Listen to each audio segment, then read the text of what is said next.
Kita tahu Al-Quran, semua ayat agung dalam Al-Quran. Tetapi sebagaimana akidah Ahlussunnah bahwasanya al-ayat mutafadilah. Ayat-ayat itu bertingkat-tingkat dari sisi kandungannya.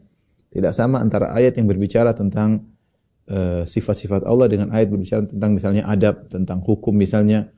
Semua adalah firman Allah, semua adalah kalamullah yang mulia. Tetapi ditinjau dari kandungannya, ya, bukan dari pembicaranya. Pembicaranya Allah Subhanahu wa taala, tidak ada bedanya satu dengan yang lain. Tapi ditinjau dari kandungannya, maka ayat teragung dalam Al-Quran adalah Ayatul Kursi, tidak lain karena kandungannya tentang khusus tentang sifat-sifat Allah. Sama seperti surat Al-Ikhlas. Surat Al-Ikhlas, Allah Subhanahu wa taala berfirman, "Qul huwallahu ahad, Allahus samad, lam yalid wa lam yulad wa lam yakul lahu kufuwan ahad." Adalah ayat surat yang luar biasa yang sampai disebutkan ta'dilu thulutsal Quran, sama seperti sepertiga Al-Quran. Siapa yang baca surat Al-Ikhlas seperti membaca sepertiga Al-Quran. Ayajizu ahadukum an yaqra' thulutsal Quran? Apakah kalian tidak mau membaca sepertiga Al-Quran? Itu qul huwallahu ahad, Allahus samad, dan seterusnya. Kenapa begitu agung surat Al-Ikhlas? Karena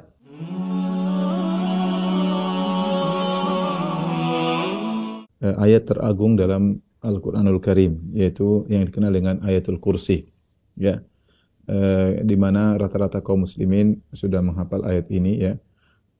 Sebagaimana tadi disebutkan, kita baca, ya, menjelang tidur, kemudian kita baca juga di antaranya setelah salat, ya.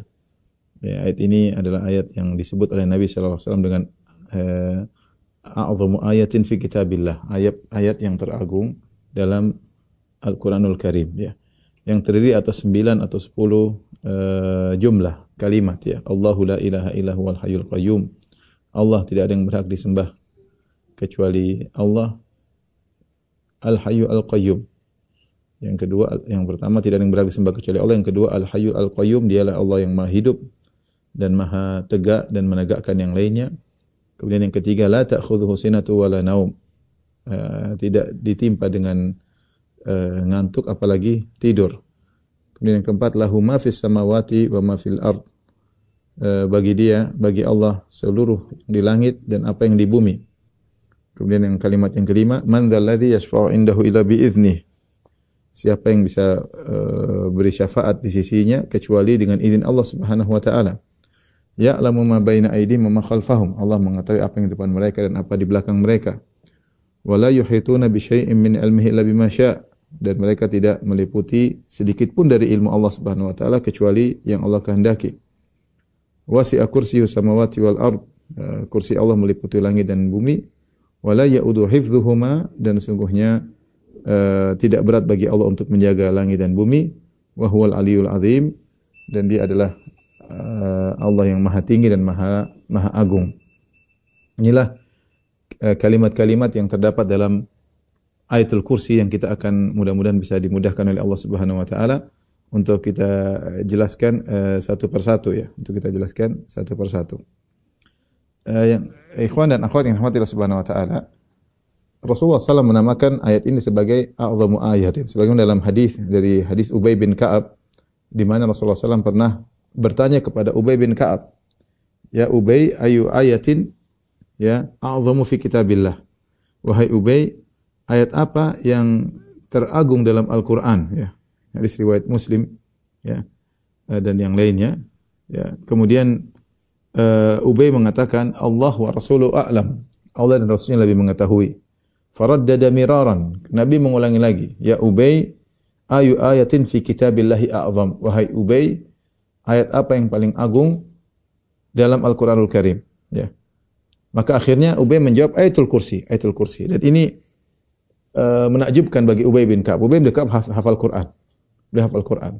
Ketika datang pertanyaan tersebut, ayat apa yang paling agung dalam Al-Quran, maka dia tentu men-screen seluruh ayat yang dia hafal, 30 juz. Dia cari mana yang terbaik, mana ayat teragung. Karena Rasulullah belum memberitahukan dia sebelumnya. Ya, maka dia beristihad. Makanya ketika ditanya pertama dia mengatakan Allah wa Rasul alam, Allah yang lebih tahu, Rasul lebih tahu. Tapi Rasulullah ingin membuat dia menjawab beristihad. Ayo, ayat apa tersebut? Apa ayat tersebut? Maka dia kemudian memikirkan lagi sampai akhirnya dia menemukan jawabannya, yaitu Ayatul Kursi. Nah, Ayatul Kursi. Jadi bagaimana cerdasnya Ubay bin Ka'ab, dan jawabannya ternyata tepat. Ternyata tepat berarti dia men-screening 30 juz ya dari file yang ada dalam dadanya, kemudian dia keluarkan ayat tersebut. Jadi ini tidak gampang ya. Apa makna paling agung? Dia harus cerdas memikirkan maksudnya agung apa. Terus ayat banyak sekali dalam Al-Qur'an ya. Maknanya luar biasa semuanya, tapi ada yang teragung, dan ini menunjukkan cerdasnya Ubay bin Ka'ab. Makanya setelah itu Nabi sallallahu alaihi wasallam memuji beliau dengan mengatakan liyahnikal ilmu ya Abul Munzir, ya selamat dengan apa namanya, bahagialah dengan ilmu wahai Abul Munzir, wahai Ubay bin Ka'ab. Yaitu Nabi memujinya karena memuji ilmunya, bagaimana dia bisa memilih ayat teragung dan tepat. Memilih ayat teragung dan tepat. Padahal Rasulullah pertanyaan dari 30 juz mana ayat teragung, tidak gampang ya. Ya. Namun jawaban beliau tepat radhiyallahu taala anhu. Oleh karenanya para ulama menjelaskan ayat Al-Kursi disebut dengan ayat yang teragung ya. Ditinjau dari maknanya, kandungannya ya, dari kandungannya. Ini ayat murni berbicara tentang sifat-sifat Allah. Kita tahu Al-Qur'an semua ayat agung dalam Al-Qur'an. Tetapi sebagaimana akidah Ahlussunnah bahwasanya al-ayat mutafadilah. Ayat-ayat itu bertingkat-tingkat dari sisi kandungannya. Tidak sama antara ayat yang berbicara tentang sifat-sifat Allah dengan ayat berbicara tentang misalnya adab, tentang hukum misalnya. Semua adalah firman Allah, semua adalah kalamullah yang mulia. Tetapi ditinjau dari kandungannya, ya, bukan dari pembicaranya. Pembicaranya Allah Subhanahu wa taala, tidak ada bedanya satu dengan yang lain. Tapi ditinjau dari kandungannya, maka ayat teragung dalam Al-Qur'an adalah Ayatul Kursi, tidak lain karena kandungannya tentang khusus tentang sifat-sifat Allah. Sama seperti surat Al-Ikhlas. Surat Al-Ikhlas, Allah Subhanahu wa taala berfirman, "Qul huwallahu ahad, Allahus samad, lam yalid wa lam yulad wa lam yakul lahu kufuwan ahad." Adalah ayat surat yang luar biasa yang sampai disebutkan ta'dilu thulutsal Qur'an, sama seperti sepertiga Al-Qur'an. Siapa yang baca surat Al-Ikhlas seperti membaca sepertiga Al-Qur'an. Ayajizu ahadukum an yaqra thulutsal Qur'an? Apakah kalian tidak mau membaca sepertiga Al-Qur'an? Itu qul huwallahu ahad, Allahus samad, dan seterusnya. Kenapa begitu agung surat Al-Ikhlas? Karena dia disebut dengan Al-Ikhlas karena ukhlisat, dia dimurnikan. Ukhlisat ini dimurnikan khusus membahas tentang sifat-sifat Allah. Padahal lafal Al-Ikhlas tidak ada dalam surat tersebut. Qul huwallahu ahad, Allahus samad, lam yalid wa lam yulad wa lam yakul lahu kufuwan ahad. Tidak ada kata Al-Ikhlas. Tidak ada. Tetapi makna surat ini khusus untuk ayat-ayat. Jadi surat ini menjadi surat yang agung sampai sepertiga Al-Qur'an. Nah, ayat yang paling agung dalam Al-Qur'an inilah dia, surat Al-Baqarah ayat 255, Ayatul Kursi. Karena seluruh isinya dari kalimat yang pertama sampai kalimat yang ke-9 atau yang ke-10 semuanya tentang keagungan Allah Subhanahu wa taala. Disebut dengan Ayatul Kursi ya karena dalam surat ini dalam ayat ini satu-satunya ayat yang menyebut tentang kursi. Satu-satunya ayat yang menyebut tentang kursi Allah Subhanahu wa taala, maka dikenal dengan Ayatul Kursi, Ayatul Kursi. Di antara keutamaan Ayatul Kursi tadi, barang siapa membacanya, man qara'aha fil lailah lam yazal alaihi minallahi hafiz wa la yaqrabu syaitan hatta yusbih. Siapa yang baca ayat kursi di suatu malam, maka Allah akan mengirim penjaga untuk menjaganya, dan syaitan tidak mendekatinya sampai pagi hari, ya. Kemudian tadi kita baca ayat kursi setelah salat, setelah zikir, baca Ayatul Kursi. Baik. Ini ayat intinya mengusir syaitan karena berisi tentang keagungan Allah Subhanahu wa taala. Kita akan membahas kalimat-kalimat yang terdapat dalam ayat ini. Yang pertama, Allahu la ilaha illahu, ya. Allah lah, tidak ada yang berhak disembah kecuali Allah Subhanahu wa taala. Ilah maksudnya tidak ada sesembahan. Ilah sebagaimana disebutkan dalam bahasa Arab, maknanya la ma'luh, seperti kitab maknanya maktub. Jadi fi'al wazannya tapi maknanya maf'ul. Jadi kalau kita artikan la ilaha artinya la ma'luha illahu, tidak ada yang berhak disembah kecuali Allah Subhanahu wa taala. Ini makna yang benar tentang la ilaha illallah, dimaknakan kepada tauhid al-uluhiyah, tentang peribadatan. Tidak ada yang berhak disembah kecuali Allah Subhanahu wa taala. Yang disembah banyak. Ada pohon disembah, ada batu disembah, ada berhala disembah, ada penghuni kubur disembah, ada malaikat disembah, ada nabi disembah, ya, ada hewan disembah, ya, sesembahan banyak. Al-ma'budat, al-ma'luhat, al-alihah katsirah. Sesembahan banyak. Tapi yang berhak disembah cuma Allah Subhanahu wa taala. Ya. Adapun mengartikan la ilaha artinya la qadir 'alal ikhtira', tidak ada yang mampu untuk mencipta kecuali Allah, ini penafsiran yang kurang tepat. Penafsiran kurang tepat karena dibawakan kepada makna rububiyah dan hal itu tidak menjadikan seorang kemudian Islam, ya. Karena orang-orang Nasara juga mengakui bahwasanya yang mencipta adalah Allah, Tuhan Bapa. Apalagi orang Yahudi juga mengakui bahwasanya yang menciptakan hanya Allah semata, ya. Mereka mengakui yang menciptakan hanya Allah semata, ya. Orang-orang musyrikin Arab juga mengakui, wala in sa'altahum man khalaqas samawati wal ardh la yaquluna Allah. Kalau kau bertanya kepada mereka siapa ciptakan langit dan bumi, kata mereka Allah Subhanahu wa taala. Bahkan orang-orang musyrikin Arab mereka berhaji, mereka umrah, mereka tawaf. Jadi kalau diartikan la ilaha illahu, tidak ada yang menciptakan kecuali Allah, maka ini tafsiran benar tapi tidak pas untuk kalimat la ilaha illallah. Secara bahasa tidak tepat, secara makna tidak tepat. Secara bahasa ilaha artinya makluh, ya. Sebenarnya disebutkan ahli bahasa, ya. Dan saya sudah sebutkan dalam buku saya yang baru tentang rukun iman, ya. Ya, bahwasanya secara bahasa ilah artinya makluh, yaitu tidak ada yang berhak disembah. Bukan tidak ada yang bisa menciptakan kecuali Allah. Karena kalau kita artikan tidak ada yang menciptakan kecuali Allah, maka ini secara bahasa salah dan secara makna juga tidak tepat, karena hal ini juga diakui oleh orang-orang musyrikin, baik Nasara maupun Yahudi maupun musyrikin Arab. Mereka juga mengaku tidak ada yang mencipta kecuali Allah. Jadi yang benar la ilaha illallah, tidak ada yang berhak diibadahi kecuali Allah. Tidak boleh berdoa diserahkan ibadah kecuali hanya Allah. Iyyaka na'bud, hanya kepada Engkau lah kami beribadah. Doa hanya kepada Allah, bernadar hanya kepada Allah, menyembelih hanya kepada Allah, tawakal hanya kepada Allah, dan semua ibadat hanya kepada Allah Subhanahu wa taala. Makanya wa anna ma yad'una min dunihi huwal batil.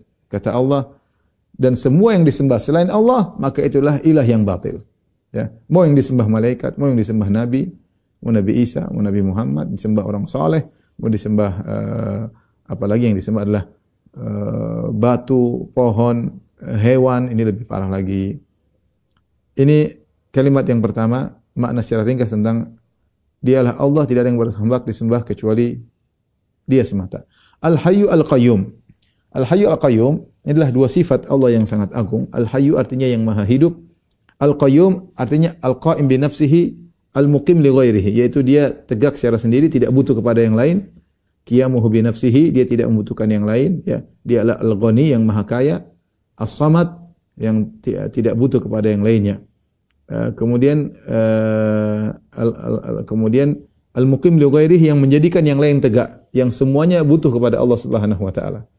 Ini secara sederhana Al-Hayyu Al-Qayyum. Kita bahas dulu Al-Hayyu. Apa itu Al-Hayyu? Al-Hayyu artinya yang maha hidup, ya, yang memiliki sifat al-hayat.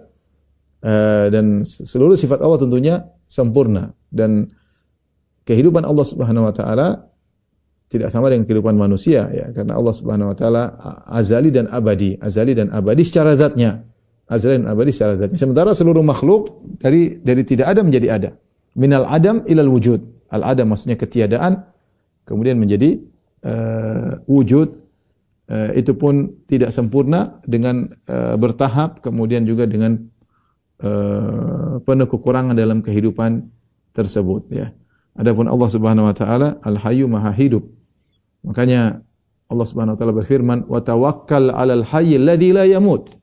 Bertawakallah engkau kepada maha hidup yang tidak bakalan mati.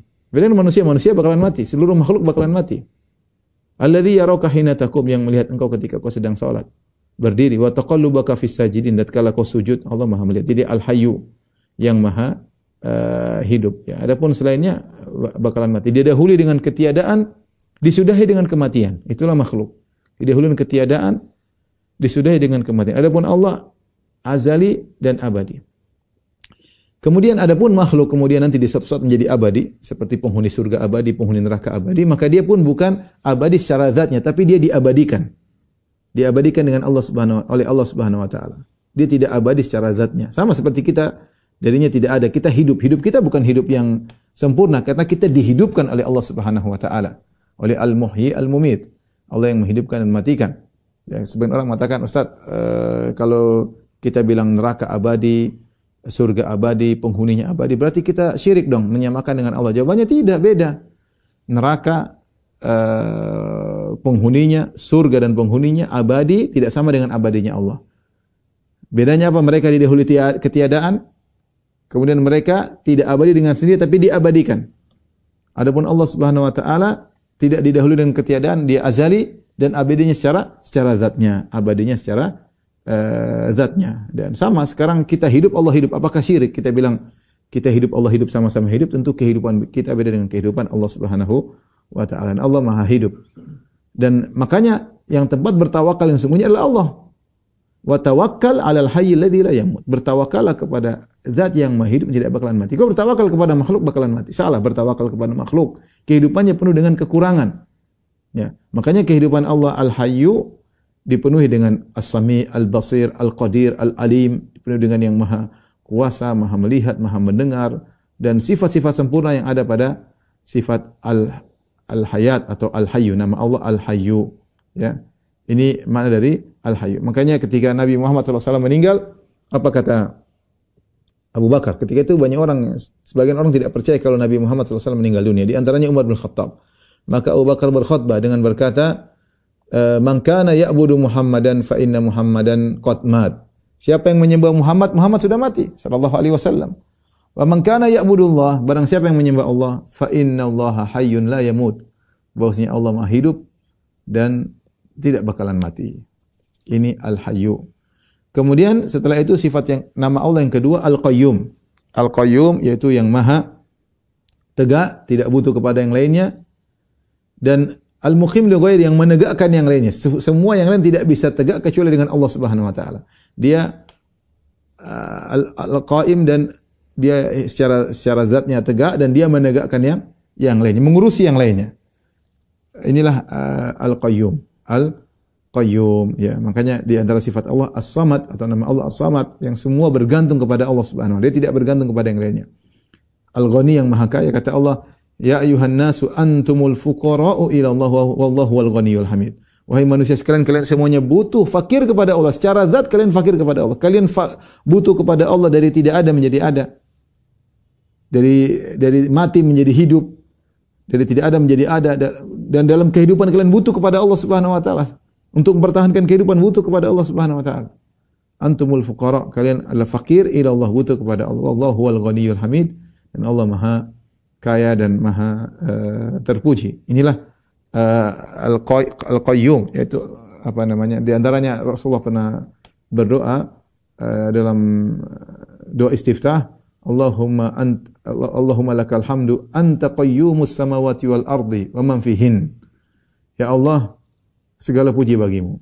Anta qayyumus, engkau yang mengurusi langit dan bumi dan apa yang ada di antara yang ada padanya, penghuni langit, penghuni bumi, ya. Anta qayyum, yaitu engkau adalah qayyumus samawati wal ardh, yang mengurusi. Makanya dalam Al-Qur'an Allah mengatakan, afaman huwa qa'imun ala kulli nafsin bima kasabat. Apakah sama dengan Allah yang qa'imun ala kulli nafsin bima kasabat, yang mengurusi seluruh jiwa. Allah mengurusi seluruh jiwa. Kita ini diurusi oleh Allah secara detail, ya. Setiap kita diurusi oleh Allah Subhanahu wa taala. Dan tidak ada yang sanggup melakukan ini kecuali Allah Subhanahu. Makanya kadang-kadang saya kalau turun naik pesawat kemudian mau turun di Bandara Cengkareng, kemudian saya lihat Jakarta dengan begitu padatnya penduduknya, dengan begitu berjuta-juta manusia, semua yang ngurusin mereka, siapa kasih makan, kasih minum, hajat mereka. Ya, ini sulit untuk kita logikakan, ya. Ada yang ngurus, Allah Subhanahu wa taala. Kita manusia sehebat apapun tidak mau mengurus. Contoh, seorang misalnya direktur atau owner perusahaan, dia tidak mau mengurusi seluruh pekerjaannya. Apalagi kalau pekerjaannya sampai 1.000 orang, 2.000 orang, 3.000 orang, dia nggak mampu ngurusin. Dia nggak mampu ngurusin. Kita manusia subhanallah diurusin, ya, diurusin. Ya, sampai banyak kejadian-kejadian menunjukkan kita diurusi oleh Allah secara person-person. Kita berdoa Allah kabulkan. Kita dalam kondisi terdesak tiba-tiba dimudahkan urusannya. Benar-benar kita diurusi oleh Allah Subhanahu wa taala. Masing-masing kita merasakan. Masing-masing kita merasakan, ya. Dan banyak contoh-contohnya, tapi intinya membuktikan Allah mengurus kita secara person-person. Detail. Ya. Raja tidak mungkin ngurusin semua. Dia paling ngurusin suruh menteri-menterinya. Menterinya pun nggak bisa ngurusin. Paling suruh wakil-wakil yang ngurusin dapat pelaporan secara global. Adapun Allah ngurusin seluruh makhluknya. Lihat begitu banyak. Anta qayyumus samawati wal ardi wa man fihin. Engkau pengurus langit dan bumi dan apa yang ada di atasnya. Bukan cuma kita, langit yang ngurusin Allah, yang begitu luas, begitu megah, begitu agung. Bumi yang begitu besar, yang ngurus dengan tumbuhannya, dengan hewan-hewannya, dengan atmosfernya, dengan mataharinya, dengan rembulannya, dengan anginnya, dengan tanahnya, dengan gunung-gunungnya, semua enggak siapa bisa ngurusin? Allah Subhanahu wa taala. Wa man fihin, dan apa yang penghuni langit dengan entah berapa triliun atau miliar malaikat, dengan miliar manusia, dengan hewan mungkin entah berapa triliun hewan dengan berbagai macam modelnya. Allah mengurus ala kulli nafsin. Allah mengurus setiap jiwa, dan ini tidak mampu melakukannya kecuali Tuhan Rabbul Alamin, pencipta mereka, ya. Pencipta mereka. Ala ya'lamu man khalaq, bukankah yang menciptakan tahu tentang apa yang diciptakan? Inilah Al-Hayyu dan Al-Qayyum. Al-Qayyum tegak di atas dirinya, tidak butuh yang lainnya. Al-Muqim li ghairihi, yang menegakkan yang lainnya, mengurusi yang lainnya. La ta'khudhuhu sinatu wala naum. Ini jumlah yang ketiga atau kalimat yang ketiga dalam ayat kursi. La ta'khudhuhu sinatu wala naum. Yang Allah Subhanahu wa taala tidak ditimpa dengan ngantuk apalagi tidur, ya. Sinah yaitu muqaddimatun naum, pembukaan sebelum tidur, ngantuk dulu, ya, ngantuk. Kita semua manusia mengalami rasa kantuk, ya. Ya, ketidakmampuan. Allah Subhanahu wa taala tidak ada ngantuk sama sekali, menunjukkan kesempurnaan sifat al-qayyumiyah, Allah mengurusin, dan kesempurnaan sifat al-hayat, kehidupan Allah. Kehidupan Allah sempurna dan sifat Allah mengurusi makhluk sempurna. Karena kalau Allah ngantuk bisa kacau nih alam semesta, ya. Innallaha yumsikus samawati wal ardu alla antazula. Sungguhnya Allah yang memegang langit dan bumi agar tidak bergeser, agar tidak hilang, agar tidak rusak, ya. Kalau Allah enggak ngurus langit dan bumi bisa hancur, ya. Matahari berjalan dengan orbitnya teratur, entah berapa ribu tahun lalu, entah jutaan tahun, tidak pernah berubah aturannya. Rembulan juga demikian. Ya, matahari kalau maju sedikit mungkin kita sudah terbakar, kalau semakin jauh mungkin jadi es, kita jadi kutub semuanya, enggak bisa hidup bumi ini. Allah berikan jarak yang pas sesuai dengan orbitnya, sehingga muncul beberapa musim di sebagian negara di luar khatulistiwa, ya. Ada musim panas, musim dingin, musim semi, ya. Ya, musim gugur dan yang lainnya, ya. Subhanallah. Seandainya Allah ngantuk, ya, mungkin matahari jalannya lebih cepat. Kita kalau misalnya duduk di pinggir pantai menunggu buka puasa, lihat matahari lama, mungkin 2 jam lagi. Kalau bisa kita ngatur ke matahari, pinginnya langsung cepat, langsung tenggelam biar kita bisa buka puasa. Tapi subhanallah, semua sudah ada yang ngatur. Sudah ada yang ngatur, ya. Bukan cuma kita, langit, alam semesta ada yang ngatur. Ada yang ngatur. Seandainya pengatur tersebut, zat maha pengatur tersebut ngantuk, apalagi tidur, selesai. Makanya yang ngantuk, yang tidur tidak berhak untuk disembah, ya. Sebagaimana disebutkan dalam Bible, bahwasanya Nabi Isa tidur, dibangun oleh murid-muridnya ketika dia naik kapal, dia tidur. Tidur, gimana kalau Tuhan, gimana tidur, ya? Gimana mau mengatur alam semesta kalau tidur, ya? Dibangunkan enggak bangun, akhirnya terbangun juga. Ya, ini di antara kesempurnaan sifat Allah Subhanahu wa taala. Jadi sifat ditolak nafikan sinah dan naum, ngantuk dan tidur. Dalam kaidah Ahlussunnah wal Jamaah, jika ada sifat manfiyah, itu sifat yang dinafikan, maka melazimkan lawannya yang sempurna.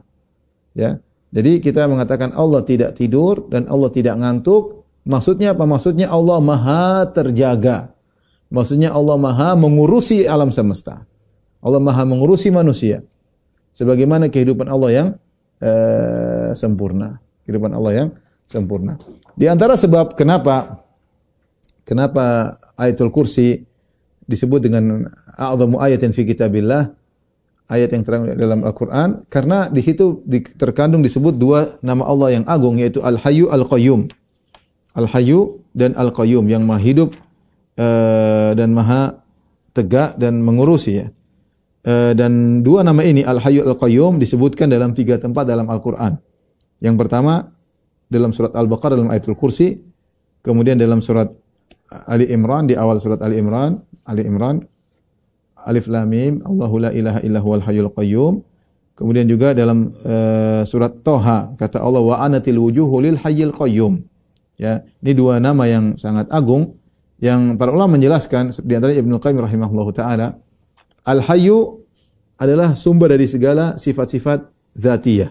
Al-qayyum adalah sumber dari segala sifat-sifat fi'liyah, ya, sifat-sifat fi'liyah. Sifat zatiyah seperti Maha mendengar, Maha melihat, ilmu, tentang Maha hikmah. Ini semua kembali kepada ilmu, Maha mendengar, Maha melihat, kemudian Maha berbicara, ini kembali kepada Al-Hayyu. Jadi kehidupan Allah sempurna beserta dengan sifat-sifat yang lainnya.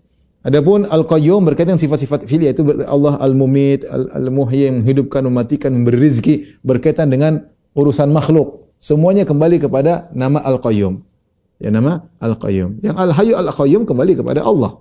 Al-Hayyu Al-Qayyum kembali kepada Allah. Namun Al-Hayyu adalah semua sifat-sifat dzatiyah kembali kepada Al-Hayyu untuk menjelaskan tentang kesempurnaan zat Allah, kesempurnaan kehidupan Allah. Adapun Al-Qayyum semua sifat-sifat fi'liyah yang berkaitan dengan makhluk, ya, mencipta, memberi rezeki, mematikan, dan macam-macamnya, rahmat, kemudian Allah misalnya merahmati dan lain-lainnya, itu semua kembali kepada Al-Qayyum. Memberi hukuman, memberi nikmat, itu semua kembali kepada Al-Qayyum berkaitan dengan mengurusi. Ini logika sederhananya. Dari sini kita tahu dua nama ini dua nama yang agung.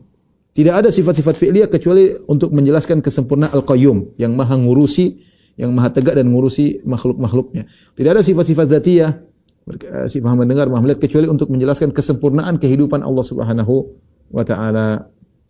Maka jadilah dua nama ini sumber dari nama-nama Allah yang lainnya, sehingga jadilah ayat ini termasuk ayat yang paling adalah ayat teragung dalam Al-Qur'an, di antaranya sebabnya ini. La ta'khudhu sinatu wala naum, tidak tidur dan tidak ngantuk, sudah kita jelaskan tadi. Kita lanjut pada kalimat yang keempat, atau jumlah yang keempat.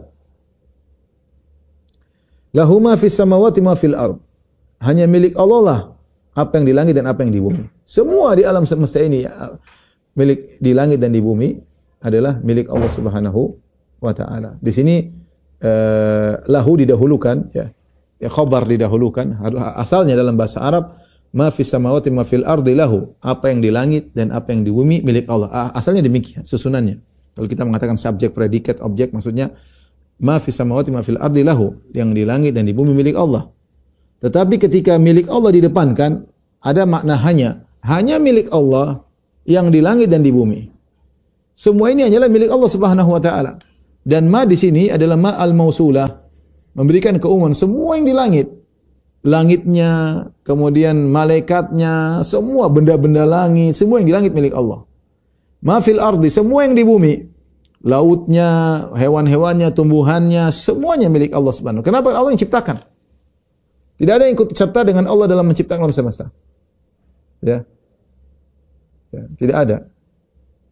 Tidak ada yang bersama Allah. Makanya Allah mengatakan, ya ayuhan nasu dhuriba mathalun fastami'u la innal ladzina tad'una min dunihi la yakhluquna dzubaban wa la yajtama'u la. Wahai manusia sekalian, dibuat perumpamaan bagi kalian. Sungguhnya yang kalian sembah selain Allah tidak bisa menciptakan lalat meskipun mereka bersatu padu menciptakan lalat. Tidak mungkin. Lalat yang kita bilang hewan yang hina tapi sempurna dalam bentuknya sebagai lalat, dia sempurna dengan mata fasetnya, dengan gerakan sayapnya, dengan lincahnya semua.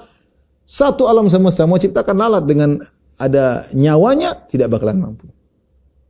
Jangankan lalat, kata Allah dalam hadis qudsi, wal yakhluqu habbatan. Suruh mereka ciptakan biji, kalau ditanam tumbuh enggak bisa. Ciptakan enggak bisa. Yang menciptakan semuanya Allah, bukan dia yang menciptakan, maka dia yang menguasai. Makanya Allah mengatakan walladzina tad'una min dunihi ma yamlikuna min qitmir.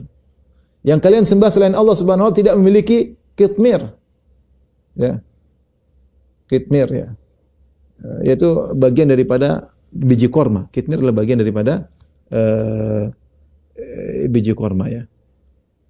Itu selaput yang ada di biji korma itu tidak ada yang mereka bukan milik mereka, karena yang ciptakan Allah Subhanahu wa taala. Siapa yang bisa ciptakan korma? Subhanallah, korma dalamnya ada bijinya. Kemudian di biji tersebut ada lapisannya dan ada fatilahnya, ada macam-macam, yaitu semua Allah ciptakan dengan keagungan Allah Subhanahu wa taala. Itu milik Allah Subhanahu wa taala. Maka kita semuanya adalah milik Allah. Semua di langit dan bumi adalah milik Allah. Di sini Allah Mengatakan fis samawat, dan kita tahu langit ada 7. Ada 7 tingkatan. Dan ini membantah sebagian orang yang mengatakan langit tidak ada, kata mereka di atas itu enggak ada sesuatu, hanya sekedar ruang hampa yang tidak ada penghujungnya. Kita bilang tidak. Allah Subhanahu wa taala menciptakan langit sab'an shidada, ya. 7 langit yang kuat, yang kokoh, 7 lapis, ya. 7 lapis, dan Allah sering menyebutkan tentang agungnya, keagungan Allah dengan masalah langit. Karena langit ini begitu luas, kita tidak tahu mana pangkalnya, mana ujungnya, isinya berat, ada malaikat, ada matahari, ada rembulan, namun tidak ada tiangnya yang menyangganya dan tidak ada lubangnya. Hal tara min futur. Ya. Apakah ada lubangnya? Enggak ada. Tidak ada lubangnya sama sekali. Kemudian ada tingkat-tingkatannya, enggak, semua dengan datar langit tersebut. Coba kalau kita bikin bangun rumah, kemudian bikin atap dengan panjang 50 kali 50 sudah sulit. Harus ada tiang di tengahnya. Ya. Sementara langit bighairi amadin tarawnaha, tanpa tiang. Ini semua ciptaan Allah Subhanahu wa taala, wa ma fil ard, dan semua yang di bumi juga milik Allah Subhanahu wa taala. Dan ini menunjukkan tentang rububiyah Allah Subhanahu wa taala, karena Allah yang menciptakan, maka hanya Allah yang memiliki itu semua. Makanya kita kalau tertimpa apa-apa kita mengatakan innalillahi wa inna ilaihi raji'un. Kita ini milik Allah. Dan kepadanya kita akan kembali. Apapun yang hilang, mobil kita hilang, harta kita hilang, kita bilang innalillah. Kalau jangankan harta kita, kitanya saja milik Allah. Allah yang ciptakan, dan kita akan kembali kepada Allah, apalagi apa yang kita miliki. Semuanya milik Allah Subhanahu wa taala. Di antara faedahnya, tatkala kita tahu semua milik Allah, maka para ulama mengingatkan, semua harta yang kita miliki ini hanyalah titipan dari Allah Subhanahu wa taala. Nah, kalau itu titipan, maka gunakanlah sesuai dengan aturan sang penitip. Ya. Makanya setiap orang akan dibangkitkan pada hari kiamat dan akan ditanya tentang hartanya, min aina iktasabahu wa fima anfaqah, dari mana dia dapatkan dan kemana dia habiskan. Tidak semena-mena, seenak-enaknya, sewenang-wenangnya dia kemudian menggunakan hartanya sesuka hatinya. Beli ini, beli anu, habiskan ini, habiskan enggak. Semua milik Allah dan kau akan diminta pertanggungjawaban. Baik, kalimat berikutnya. Kalimat yang kelima. Man dzalladzi yashfa'u 'indahu illa bi'idnih. Ya. Ya. Siapa yang beri syafaat di sisi Allah kecuali dengan izin Allah Subhanahu wa taala. Ahlussunnah wal Jamaah meyakini adanya syafaat, berbeda dengan orang-orang Khawarij yang mengatakan tidak ada syafaat. Demikian juga Mu'tazilah, mereka menolak syafaat. Mereka menolak syafaat, ya. Mereka menolak syafaat. Mu'tazilah dan Khawarij menolak syafaat. Makanya mereka meyakini kalau sudah masuk neraka tidak ada namanya keluar dari neraka. Sudah. Kalau dalam Ahlussunnah wal Jamaah, orang dari neraka bisa keluar, di antaranya dengan dapat syafaat. Syafaat malaikat, syafaat para nabi, syafaat kaum mukminin, juga syafaat dari anak-anak mereka misalnya, ya, dengan syafaat mereka bisa keluar dari neraka jahanam. Makanya disebutkan ada penghuni neraka yang akhirnya masuk surga, yang disebut dengan jahannamiyun, yaitu kalau bahasa kita apa namanya, alumni jahannam. Alumni jahannam kemudian masuk ke dalam surga, Allah berikan mereka kenikmatan sehingga mereka dulunya merasakan pedihnya azab di neraka, kemudian mendapat syafaat, kemudian masuk ke surga. Syafaat berbagai macam modelnya. Ada syafaat ditingkatkan kedudukan di surga. Ada syafaat orang yang tadinya harusnya masuk neraka enggak jadi masuk neraka. Dan banyak bentuk-bentuk syafaat yang sudah kita bahas dalam pembahasan yang lain, ya. Tapi intinya syafaat itu ada. Makanya Allah mengatakan, man dzalladzi yashfa'u 'indahu illa bi'idnih. Tidak ada yang bisa beri syafaat di sisi Allah kecuali dengan izin Allah. Syafaat tersebut harus di sisi Allah. Tidak asal syafaat sendiri-sendiri, asal syafaat enggak. Di sisi Allah dengan izin Allah Subhanahu wa taala. Dan yang diizinkan harus yang bertauhid. Ya. Wala yashfa'una illa liman irtada. Allah berbicara tentang malaikat, kata Allah, malaikat tidak bisa beri syafaat kecuali yang Allah ridhai. Wa kam min malakin fis samawati la tughni syafa'atuhum syai'an illa min ba'di ay ya'dzana Allahu liman yasha'u wa yarda. Betapa banyak malaikat di langit, syafaat mereka tidak bermanfaat, dalam surat An-Najm kata Allah. Tidak bermanfaat syafaat mereka kecuali setelah izin Allah Subhanahu wa taala dan kepada siapa yang Allah ridhai. Izin Allah dulu baru kepada siapa yang Allah ridhai, ya. Oleh karenanya kalau Anda ingin dapat syafaat, bertauhidlah. Kalau tidak bertauhid percuma, tidak dapat syafaat. Ibrahim alaihissalam tidak bisa beri syafaat kepada bapaknya. Nuh alaihissalam tidak bisa beri syafaat kepada anaknya, pada istrinya enggak bisa. Ya. Muhammad SAW tidak bisa beri syafaat kepada kerabatnya yang meninggal dalam kondisi musyrik. Makanya ketika Abu Hurairah berkata, "Ya Rasulullah, man as'adun nasi bi syafaatika yaumil qiyamah?" Siapa orang paling bahagia mendapat syafaat pada hari kiamat kelak? Kata Nabi sallallahu alaihi wasallam, "Man qala ila Allah khalisan min qalbihi," yaitu orang yang mengucapkan la ilaha illallah dengan ikhlas. Nabi sallallahu alaihi wasallam mengatakan, "Wa inni ikhtaba'tu da'wati syafa'atan li ummati yaumil qiyamah, fa hiya na'ilatun insyaallah man mata min ummati la yusyriku billahi syai'a." Aku sembunyikan atau aku tunda doaku yang pasti dikabulkan pada hari kiamat kelak sebagai syafaat bagi umatku pada hari kiamat, dan syafaat ini akan mengenai siapapun dari umatku yang meninggal la yusyriku billahi syai'a, tidak berbuat syirik sama sekali. Jadi kalau Anda ingin mendapatkan syafaat Nabi paling banyak, yaitu jangan berbuat syirik. Kita boleh berdoa kepada Allahumma syafi' Muhammadan fiyya. Ya Allah, berilah izin kepada Rasulullah untuk beri syafaat kepada kita. Ya, bukan kita minta syafaat kepada Nabi sallallahu alaihi wasallam, enggak. Orang-orang mukminin juga bisa beri syafaat pada hari kiamat kelak, tapi kita tidak datang ke kuburannya, berilah syafaat kepadaku. Anak kecil juga bisa beri syafaat, bukan kita pergi ke kuburan anak kecil bilang beri syafaat kepadaku. Tapi minta kepada Allah Subhanahu wa taala agar mengizinkan kepada orang-orang beriman untuk beri syafaat. Makanya Al-Qur'an datang pada hari kiamat. Al-Qur'an berkata, "Ya Rabbi mana'tuhu minan naum fasyafi'ni fihi." Ya Rabbku, aku telah mencegah orang ini dari tidur malam, dia baca Quran. Izinkanlah aku untuk beri syafaat kepadanya. Izinkanlah beri syafaat kepadanya. Minta izin dulu. Ya, minta izin kepada Allah. Makanya hari tersebut hari yang sangat dahsyat. Enggak ada yang berani bicara, ya, kecuali dengan izin Allah Subhanahu wa taala. Tidak ada yang bisa beri syafaat tiba-tiba, harus minta izin dulu. Maka sebagian orang terlalu pede, kemudian berbicara.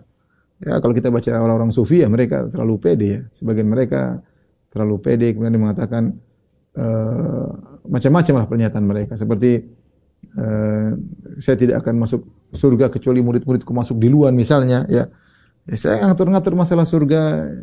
Hari kiamat bukan hari yang gampang, hari yang sangat dahsyat. Seorang aja para nabi jadi pada takut dengan diri mereka, dengan kondisi mereka. Bagaimana dengan kita yang penuh dengan dosa dan kemaksiatan? Allah musta'an. Jadi ada syafaat, tapi harus dengan izin Allah dan di sisi Allah Subhanahu wa taala. Kemudian yang berikutnya, yang keenam, kalimat yang keenam, ya'lamu ma baina aydihim wa ma khalfahum. Allah mengetahui apa yang di depan mereka dan apa yang belakang mereka. Itu Allah Maha mengetahui segala apa yang mereka lakukan. Ya'lamu kha'inatal a'yun wa ma tukhfis sudur. Allah mengetahui lirikan mata mereka dan Allah mengetahui isi hati mereka. Ya'lamu ma baina aydihim wa ma khalfahum. Allah tahu apa yang telah terjadi dan apa yang akan terjadi. Bisa diartikan ma baina aydihim, yaitu di depan mereka, itu Allah tahu apa yang di masa depan. Wa ma khalfahum, Allah tahu juga apa yang telah masa lalu. Karena semua sudah ditakdirkan oleh Allah Subhanahu wa taala. Sudah tercatat di Lauhil Mahfuz. Ya, Allah tahu apa yang telah terjadi, apa yang sedang terjadi dan apa yang akan terjadi. Allah tahu semuanya. Allah juga tahu apa yang tidak terjadi. Seandainya terjadi seperti apa, Allah juga tahu, ya. Ya. Lau kharaju fikum ma zadukum illa khabala wala awdahu khilalakum. Kata Allah, seandainya orang munafik itu keluar bersama kalian, mereka akan bikin masalah dalam peperangan. Akhirnya mereka tidak keluar. Jadi sesuatu yang tidak terjadi. Kalau terjadi seperti apa, Allah juga tahu. Ini adalah sifat Allah yang maha, sifat ilmu Allah yang maha mengetahui segalanya, ya, berkaitan dengan makhluk-makhluknya. Ya'lamu ma baina aydihim wa ma khalfahum. Allah mengetahui apa di depan mereka dan di belakang mereka. Itu Allah Maha mengetahui segalanya. Kemudian wala yuhituna bi syai'in min ilmihi illa bima syaa. Dan mereka tidak meliputi sedikit pun dari ilmunya kecuali apa yang Allah kehendaki. Di sini perhatikan, Allah berfirman wala yuhituna, itu mereka tidak meliputi sedikit pun bi syai'in min ilmihi, dari ilmunya, kecuali apa yang Allah kehendaki. Apa maksudnya dari ilmunya? Ada dua tafsiran di kalangan para ulama. Ada yang mengatakan min ilmihi maksudnya tentang Allah Subhanahu wa taala, yaitu mereka tidak mengetahui tentang Allah kecuali yang Allah kabarkan kepada mereka. Ya, karena tidak ada yang mengetahui tentang Allah secara detail, tidak ada. Nabi SAW saja tidak mengetahui Allah secara detail. Makanya Nabi ketika memuji Allah mengatakan, Rasulullah SAW bersabda, la uhsi thana'an alaik, anta kama athnaita ala nafsik. Aku tidak bisa menguasai pujianmu secara seluruhnya. Engkau anta kama asnaita ala nafsik, engkau sebagaimana kau puji dirimu sendiri. Ya. Makanya dalam doa untuk menghilangkan kesedihan, Nabi berkata, as'aluka bikulli ismin huwa lak sammaita bihi nafsak aw anzaltahu fi kitabik aw 'allamtahu ahadan min khalqik aw ista'tharta bihi fi ilmil ghaibi indak anta jal Qur'ana rabi'a qalbi. Aku mohon kepada engkau dengan seluruh nama-namamu. Ya. Sammaita bihi nafsak, yang kau menamakan dirimu dengan nama-nama tersebut. Dan kita tahu setiap nama itu ada pujian kepada Allah. Setiap nama itu mengandung sifat Allah. Ya. Aw anzaltahu fi kitabik, sebagai nama tersebut engkau turunkan di dalam Al-Qur'an. Aw allamtahu ahadan min khalqik, sebagai nama tersebut kau ajarkan kepada hamba-Mu itu Rasulullah sallallahu alaihi wasallam. Aw ista'tharta bihi fi ilmil ghaibi indak, atau yang kau sembunyikan ilmu gaibmu. Jadi ada sifat-sifat Allah yang kita tidak tahu, masih banyak. Makanya Nabi sallallahu alaihi wasallam ketika sujud di padang mahsyar untuk minta izin syafaatul uzma, Nabi sujud, kata Nabi, fayufta alayya bimahamid la uhsinaha al-an. Allah lalu bukakan kepadaku tentang bagaimana memuji Allah yang aku sekarang tidak bisa. Tapi nanti Nabi diajarkan oleh Allah bagaimana memuji Allah ketika Nabi sujud di padang mahsyar untuk terjadi syafaatul uzma. Jadi benar kata Allah, wala yuhituna bi syai'in min ilmi. Mereka tidak bisa mengetahui tentang Allah, tidak bisa meliputi ilmu mereka tentang Allah kecuali yang Allah izinkan. Makanya hari kiamat ketika orang-orang beriman melihat Allah, Allah berkata, la tudrikul absar wa huwa yudrikul absar. Pandangan mereka tidak bisa meliputi Allah. Allah begitu maha besar. Mereka melihat Allah, tapi mereka tidak bisa meliputi Allah. Karena Allah maha besar. Demikian juga ilmu tentang Allah, kita sangat terbatas tentang Allah, kecuali yang Allah izinkan. Ini tafsiran pertama berkaitan tentang ilmu tentang Allah. Artinya, wala yuhituna bi syai'in min ilmihi. Bahwasanya mereka tidak meliputi ilmu tentang Allah, kecuali yang Allah kasih tahu. Tafsiran kedua, wala yuhituna bi syai'in min ilmihi, artinya mereka tidak punya ilmu yang Allah ajarkan kepada mereka. Mereka tidak punya sedikit pun ilmu Allah, ya, itu ilmu apa saja kecuali yang Allah ajarkan kepada mereka yang Allah kehendaki. Ya, kita tahu ilmu kita sangat terbatas. Kalau Allah tidak ajarkan kepada manusia, manusia tidak punya ilmu. Manusia tidak punya ilmu, dan ilmu manusia, ya, wa ma utitu minal ilmi illa qalila. Kalian tidak diberi ilmu kecuali hanya sedikit.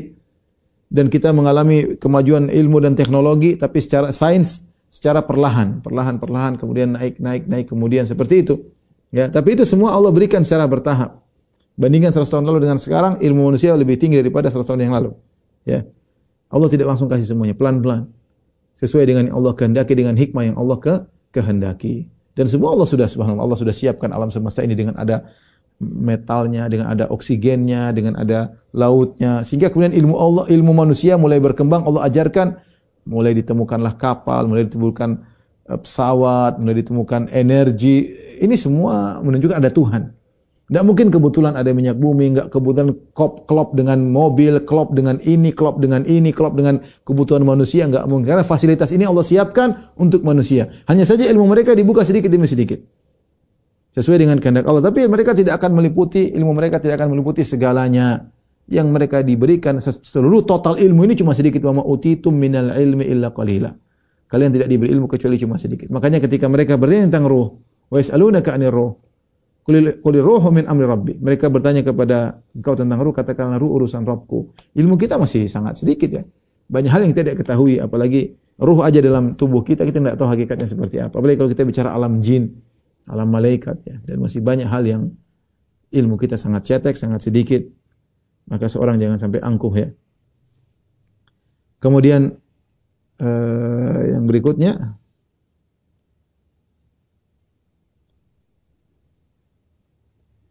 yang ke-8, ya.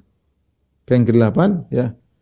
Allahu la ilaha illahu, kalimat pertama, Al-Hayyul Qayyum, kalimat yang kedua, la ta'khudhu sinatu wa la naum, kalimat yang ketiga, lahu ma fis samawati ma fil ard, kalimat yang keempat, man dzal la yashfa'u indahu illa bi idznih, yang kelima, ya'lamu ma baina aydihim wa ma khalfahum, yang keenam, wa la yuhituna bi syai'in min ilmihi illa bima syaa', yang ketujuh, yang sekarang ke-8. Wasi'a kursiyuhu samawati wal ard. Kursi Allah meliputi langit dan bumi. Kursi ini maksudnya apa, ya? Datang dalam hadis bahwasanya tidaklah kursi dibandingkan dengan langit, tidaklah langit dibandingkan dengan kursi, illa ka halaqatin mulqat bi ardin falat. Ya, mas samawatu minal kursi, tidak langit yang 7 dibandingkan dengan kursi, seperti cincin yang dilemparkan di padang terbuka, ya. Ya.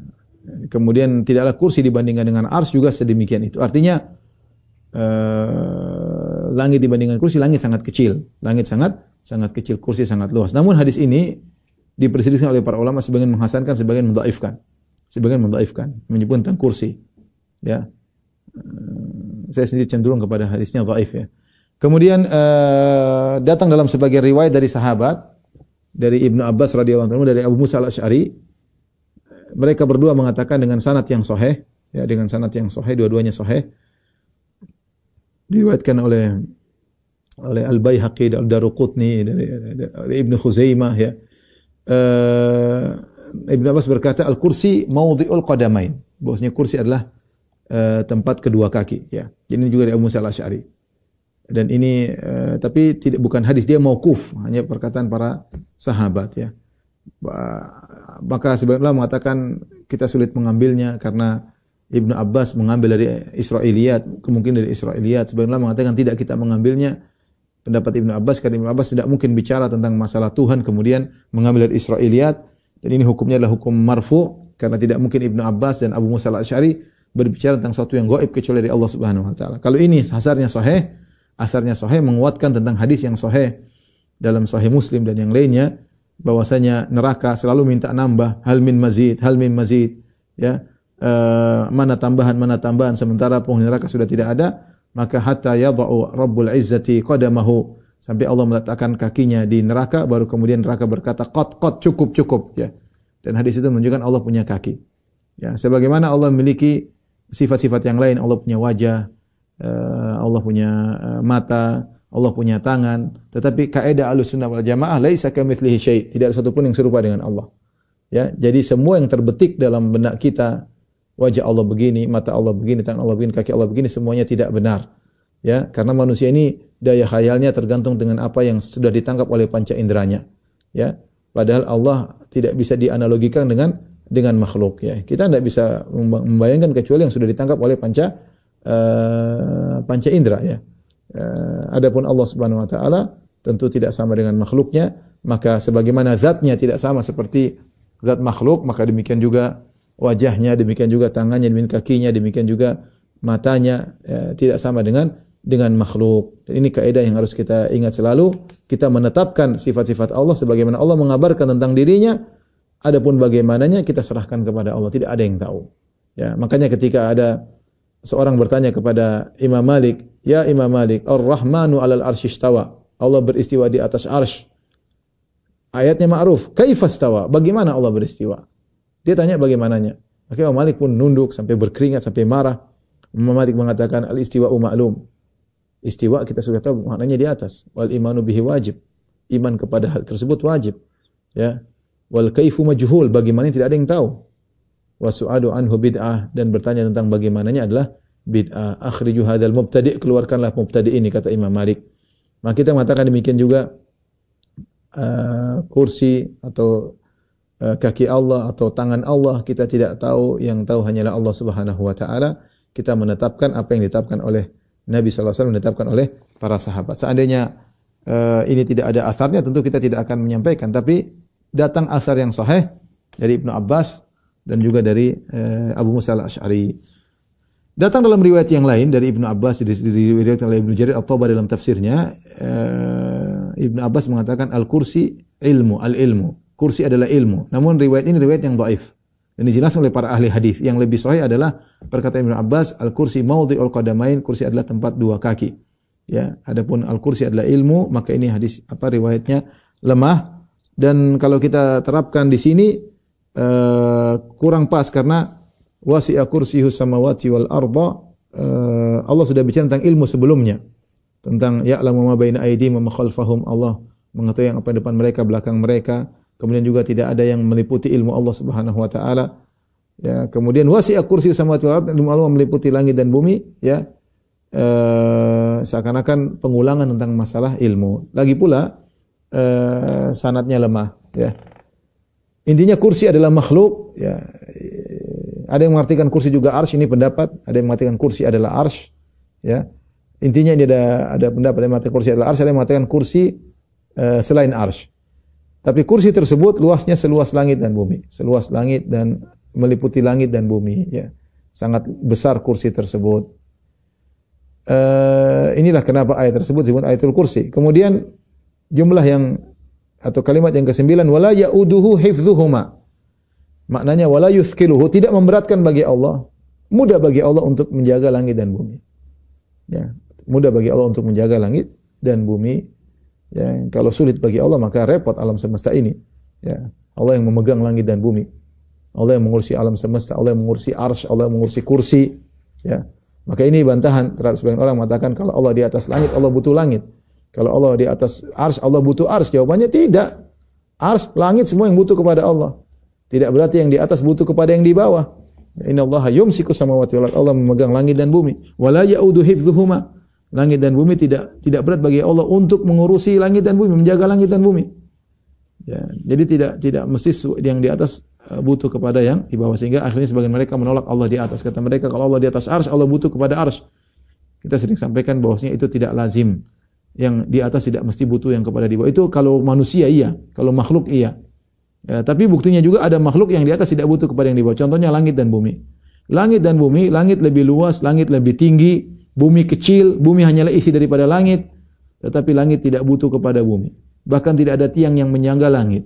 Bi ghairi amadin tarawunaha. Langit tegak tanpa ada tiang yang menyangga langit tersebut. Nah, kalau ada makhluk yang di atas tidak butuh kepada yang di bawah, kita bilang apalagi Allah Subhanahu wa taala. Allah di atas arsy, Allah di atas langit, Allah di atas kursi, dan Allah tidak butuh dengan itu semua. Justru Allah yang menjaga makhluk-makhluk tersebut. Dan kalimat yang ke-10, wa huwal aliyul azim, dialah Allah yang maha tinggi. Al-Azim dan Maha Agung, ya. Wa huwal Aliyul Azim, Allah Maha Tinggi. Ya, Maha Tinggi. Saya pernah lihat ceramah sebagian dai yang menolak Allah di atas. Namun ketika dia menafsirkan ini mengatakan wa huwal Aliyul Azim, Allah Maha Tinggi, ditunjuk ke atas. Ya. Fitrahnya tahu bahwasanya Allah Maha Tinggi. Allah di luar alam semesta. Alam semesta diciptakan oleh Allah Subhanahu wa taala. Dulu alam semesta tidak ada, Allah ciptakan, dan Allah di luar alam semesta, ya. Dan Allah di luar alam semesta bukan berarti Allah butuh kepada tempat di luar alam semesta. Tempat termasuk alam semesta. Saya ulangi, tempat termasuk alam semesta. Dan Allah sebagaimana sebelum menciptakan alam semesta tidak butuh kepada tempat, tidak ada tempat, dan setelah Allah menciptakan tempat juga Allah tidak butuh kepada tempat. Allah di luar alam semesta, di luar tempat-tempat tersebut. Sehingga kalau kita mengatakan Allah di atas, maksudnya Allah di luar alam. Bukan ada ruang hampa yang Allah dalam seluruh, tidak, ya. Sebagaimana kita katakan langit tidak butuh kepada bumi, ya.